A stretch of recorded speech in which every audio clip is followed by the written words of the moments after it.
Tea hub లో కేటీఆర్ మాట్లాడుతున్నారు. ఇప్పుడు లైవ్ చూద్దాం. महाराष्ट्र आपको ले जाना पड़ेगा प्रमोद जी, आप एक टूर ले चलिए अमेरिका, तब जाके पता चलेगा कि हैदराबाद क्या कर रही है। तो मैं इसलिए बोल रहा हूं क्योंकि जॉन एफ कैनेडी ने एक बार कहा था 1950s में, आज की बात नहीं, 70 साल पहले। काफी सारे लोगों को यह लगता है कि America has good infrastructure because it is rich. That is not the case. America is rich because it has good infrastructure. ये बेसिक चीज है. सुनने के लिए सिंपल लगेगा, बहुत आसान लगेगा, कॉमन सेंस लगेगा, बट एक्चुअली ये बेसिक चीज बहुत सारे गवर्नमेंट समझती नहीं है. इंफ्रास्ट्रक्चर में जब तक पैसा नहीं लगाओगे तब तक कैसे कोई राज्य का विकास होगा, कैसे तरक्की होगा, कैसे ग्रोथ होगी. तो इस सिंपल चीज पे हमने ध्यान दिया. और दूसरी चीज हमें बार बार बताया जाता है कि कर्ज ना लो. भाई कर्ज लो, पर इन्वेस्ट करो प्रोडक्टिव सेक्टर में. अगर 1 रुपया का कर्ज लेते हो तो उस 1 रुपया का 2 रुपया बनाओ, कर्ज पे करो, keep growing. Otherwise how will you grow with your own money, with your own bootstrapped equity? किस हद तक जा पाओगे? Simple philosophy is Indian mentality में हमारी जो एक वो कंडीशनिंग करनी है कि कर्ज नहीं लेना है. कर्ज लो बट प्रोडक्टिव सेक्टर में काम लगाओ, पैसे लगाओ. कर्ज लेके उड़ाओ मत उसको. कर्ज लेके डेट रेज करके आप प्रोडक्टिव सेक्टर में लगाइए. हमने वही किया.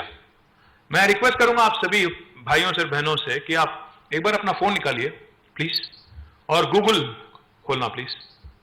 गूगल में टाइप करिएगा world largest lift irrigation project. World largest lift irrigation project. कोई एक जवाब दे दे. आप ट्रिगर हैप्पी हो, आप जानते हो कैसे. पहले कालेश्वरम प्रोजेक्ट आपको जवाब मिलेगा, गूगल देगा आपको. पता है कालेश्वरम कहां है आपको? एकदम आपके महाराष्ट्र को लग के है. ये हमने बनाया गोदावरी नदी पे. 4 साल में हमने बनाया. पर बदनसीबी की बात तो यह है कि मैं अगर आपसे पूछूंगा 3 गॉर्जेस डैम का नाम सुना है क्या? कितने लोग सुने होंगे? 3 गॉर्जेस चाइना, काफी सारे लोग सुने. कालेश्वरम का नाम कितने लोग ने सुना है? 1 2 3 4. नहीं, आप तो ये तो सिंपैथी वाला हाथ हो गया, आधा आधा. आपने सुना नहीं, बस ऐसा ऐसे ही उठा रहे. बात यह है, दुर्भाग्य की बात यह है कि हम लोग बात लगातार करते रहते हैं कि चाइना लोगों ने ये कर दिया, वो कर दिया, इतना बड़ा प्रोजेक्ट कर दिया, 100 दिन में 100 मंजिल वाली इमारत खड़ा कर दिया. ये बात हम लोग करते रहते हैं, वीडियो चलते रहते हैं आपके व्हाट्सएप ग्रुप में.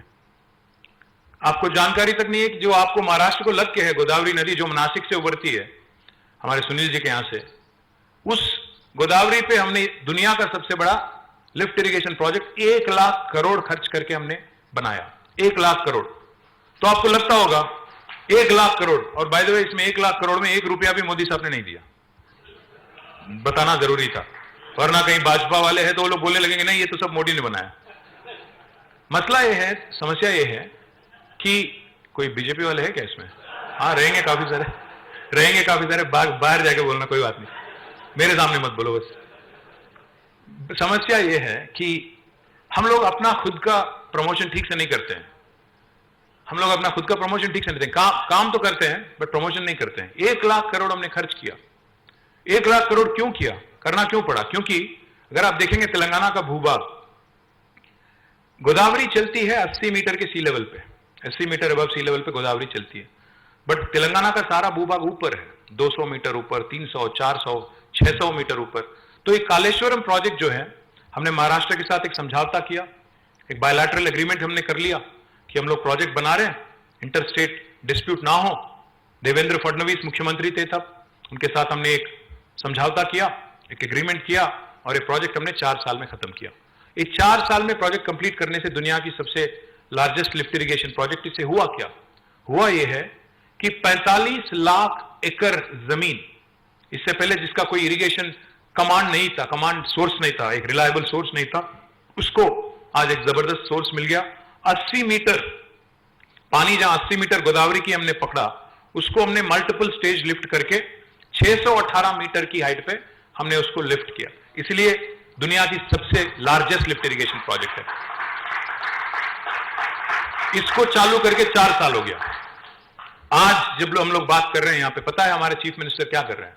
आज इसी समय कालेश्वरम से भी सब बड़ा, कालेश्वरम से भी बिगर पंप हाउसेस के सहित एक और प्रोजेक्ट हमने बनाया पालमूरू रंगारेड्डी लिफ्ट इरिगेशन, जिसकी उद्घाटन आज सीएम सर कर रहे हैं महबूब नगर डिस्ट्रिक्ट में, जो कि 200 किलोमीटर दूर है। यहां पे हमने बनाया कालेश्वरम गोदावरी पे, और दूसरा कृष्णा रिवर पे, जो फिर से अगेन महाराष्ट्र से आता है।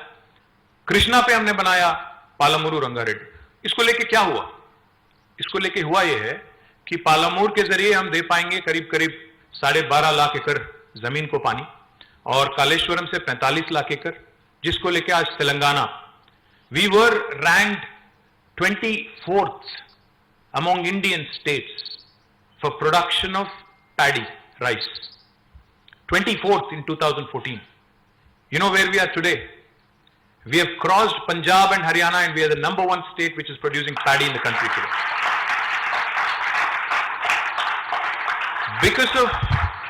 Because of these projects that I've just mentioned, and because of the farm input scheme, Raitu Bandhu मतलब किसान बंधु। रैतु बंधु एक ऐसी प्रोजेक्ट है जिसमें फार्मर को हम गवर्नमेंट की तरफ से फार्म इनपुट असिस्टेंट देते हैं। अभी तक 12 किस्तों में, 12 इंस्टॉलमेंट्स में, किस्तों में हमने 73,000 करोड़ रुपया 70 लाख फार्मर के अकाउंट में सीधा जमा किया, विदाउट 1% डिविएशन, 1% करप्शन, 1 पैसा of corruption. That is what has led to agriculture revolution in Telangana today. We used to produce, in 2014, we used to procure as a state government 68 lakh metric tons of paddy rice. But पिछले summer में हमने 68 lakh metric ton हमने 2014 में हमने procure किया था। इस साल समर में हमने 3.5 करोड़ मेट्रिक टन पैडी हमने खुद प्रोक्योर किया। तो एग्रीकल्चर एक्सपेंशन हुआ है। तो एक तरफ आईटी एक्सपेंशन चल रहा है, दूसरे तरफ एग्रीकल्चर एक्सपेंशन चल रहा है। मैं आपको एक इंटरेस्टिंग चीज बताता हूं। मैं अभी बात कर रहा था सुनील जी से और प्रमोद जी से। मैंने पूछा इन दोनों से, क्योंकि दोनों बिल्डर हैं। मैंने पूछा, सर आपको बिल्डिंग परमिशन के लिए कितने दिन लगते हैं महाराष्ट्र में? आपका हंसी खुद बता रहा है कि कोई एक निश्चित समय नहीं है, मनमानी चलता है। आपको एक बात बताते हैं, आपको सुन के ताजुब होगा। 8 साल पहले जब मुख्यमंत्री बने थे केसीआर जी, एक मीटिंग उन्होंने बुलाया था इंडस्ट्री वालों के साथ। इंडस्ट्री जो अन्य इंडस्ट्री है, रियल एस्टेट इंडस्ट्री नहीं बल्कि अन्य इंडस्ट्री है, उनके साथ मीटिंग बुलाया था। सामने बैठे थे हम, और हमारे साथ हमारे ब्यूरोक्रेट्स बैठे थे। प्रदीप चंद्र जी करके आईएएस ऑफिसर थे, हमारे जयेश रंजन सर थे, आईएएस ऑफिसर है, इंडस्ट्री के सेक्रेटरीज थे, सेक्रेटरी और कमिश्नर। तो सीएम सर ने एक क्वेश्चन पूछा उनके मुंह पे। सीएम सर ने कहा उनसे कि भाई एक बात बताओ, मैं अभी एक 7 घंटे का मीटिंग करके आ रहा हूं। मैंने इंडस्ट्री से पूछा कि परमिशन लेने में कितना वक्त लगता है। ये बस तेलंगाना बनने के 1-2 महीने के बाद की बात कर रहा हूं मैंने इंडस्ट्री से पूछा कि कितना वक्त लगता है, कितना समय लगता है आपको परमिशन लेने में। उनके पास कोई जवाब नहीं था। जैसे आप हंसने लगे, वो लोग भी हंस पड़े। तो सीएम सर ने एक क्वेश्चन पूछा इनसे, पूछा कि गवर्नमेंट को परमिशन देने की क्या जरूरत है?